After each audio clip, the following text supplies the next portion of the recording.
তীব্র গরমে আজও বিভিন্ন শিক্ষা প্রতিষ্ঠানে অসুস্থ হয়ে পড়ে বেশ কয়েকজন শিক্ষার্থী। এতে আতঙ্ক ছড়িয়ে পড়ে অন্য শিক্ষার্থী ও অভিভাবকদের মাঝে। প্রাথমিক চিকিৎসা শেষে বাড়িতে পাঠিয়ে দেওয়া হয় অসুস্থদের। 101% কপার কন্ডাক্টিভিটি ও ফ্লেম রিটার্ডেন্ট পিভিসি দিয়ে তৈরি বিজলি কেবলস, নিরাপদ আজীবন। তীব্র গরমের মধ্যেই হঠাৎ লোডশেডিং।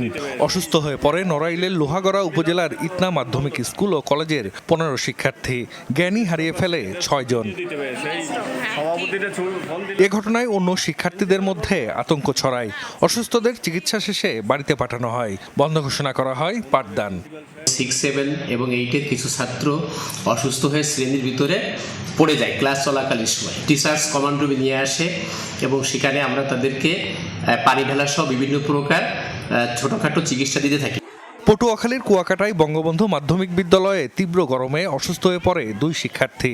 প্রধান শিক্ষক জানান, ক্লাস চলার সময় লোডশেডিং হয়। এ সময় তীব্র গরমে 2 শিশু শিক্ষার্থী অসুস্থ হয়ে পড়ে। ও হঠাৎ করে স্যারকে বলে, স্যার আমার শরীর খারাপ করতেছে, এবং স্যার বলে কি তুই জায়গায় যা। তারপর ও ডান্সে যেয়ে শুয়ে পড়ছে। ক্লাস চলছে, হঠাৎ করে বিদ্যুৎ চলে যাওয়ার পরে 2টা শিক্ষার্থী অটোমেটিক্যালি অসুস্থ হয়ে পড়ে। আমার সিনিয়র টিচার আমাকে অবগত করেন, আমি জেলা শিক্ষা অফিসার, উপজেলা মাধ্যমিক শিক্ষা অফিসারকে জ্ঞাত করি।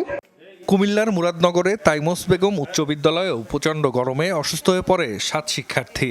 পরে অভিভাবকদের ডেকে তাদের বাড়িতে পাঠিয়ে দেওয়া হয়। এদিকে তীব্র গরমের কারণে ঢাকার পাশাপাশি রাজশাহী, খুলনা, চুয়াডাঙ্গা ও যশোরে মাধ্যমিক স্কুল, কলেজ, মাদ্রাসা ও কারিগরি শিক্ষা প্রতিষ্ঠান বন্ধ ছিল। তবে খোলা রাখা হয় প্রাথমিক বিদ্যালয়। অবশ্য মাধ্যমিক বিদ্যালয়ে 3য় থেকে 5ম শ্রেণী পর্যন্ত পাঠদান বন্ধের বিষয়টি না জানায় স্কুলে গিয়ে ভোগান্তিতে পড়েন অনেকে।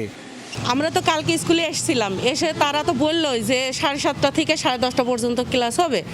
আমরা সেজন্য সকালে এসেছি, এখন এসে দেখছি ক্লাস বন্ধ। গরমে অনেক সমস্যা হচ্ছে, তাহলেও তো আমাদের পরীক্ষার জন্য পড়তে হবে। খরতাপের মধ্যে শিক্ষার্থীরা যেন অসুস্থ হয়ে না পড়ে সেজন্য আগে থেকেই বন্ধ রয়েছে অ্যাসেম্বলি। ক্লাসের সময় শিশুদের ঘন ঘন পানি পান করা সহ রোদে না যাওয়ার পরামর্শ দেন শিক্ষকরা।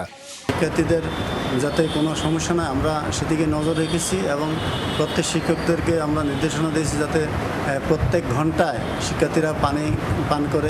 দাবদাহের কারণে বিদ্যালয়গুলোতে শিক্ষার্থী উপস্থিতিও ছিল কম। জাহিদ হাসান, যমুনা নিউজ।